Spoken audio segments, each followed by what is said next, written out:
So I'm just going to show you a couple of things how you can work with the screen that you have. You might want to go across, down, up, etc. and hold on to other parts of the screen at that same time. So the two ways you can approach this. I think the most common one I use is freezing panes.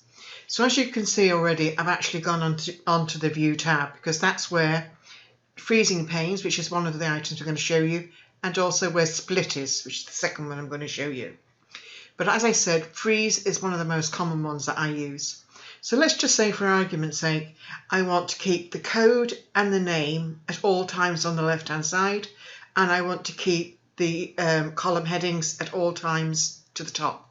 So in this instance, I would place my cursor where it says milk in C2, which means that everything I freeze now that will be to the top and to the left will stay on the screen as we want it. So all I simply do in this instance is click on freeze panes, and it's done. Now again, it's not terribly clear on this screen, but I'll just try bringing it up, and you just might see kind of a darker line going down there, and again a line going across there, and that's just depicting where it's actually set the freeze for us.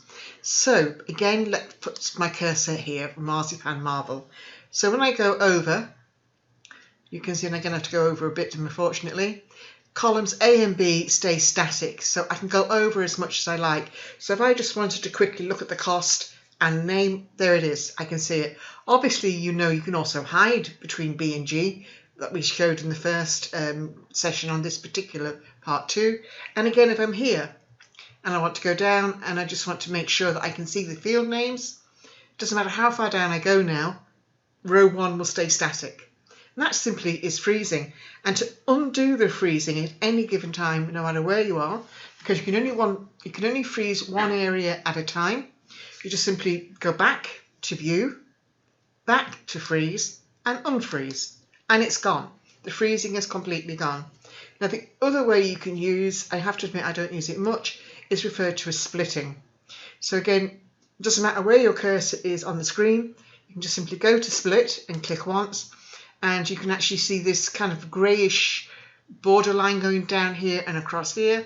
And any stage, you just get the two-way arrow, and you can move that around to position it where you want the information to be split, which means this text is, if I was in here and I was to go down in this area here, only that area is going to go with me, the rest will stay static. So again, as far as I go over, it can stay as well.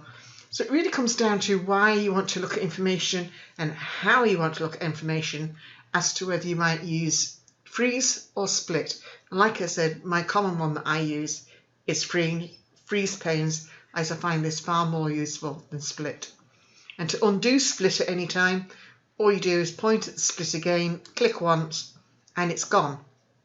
That's splitting and freezing.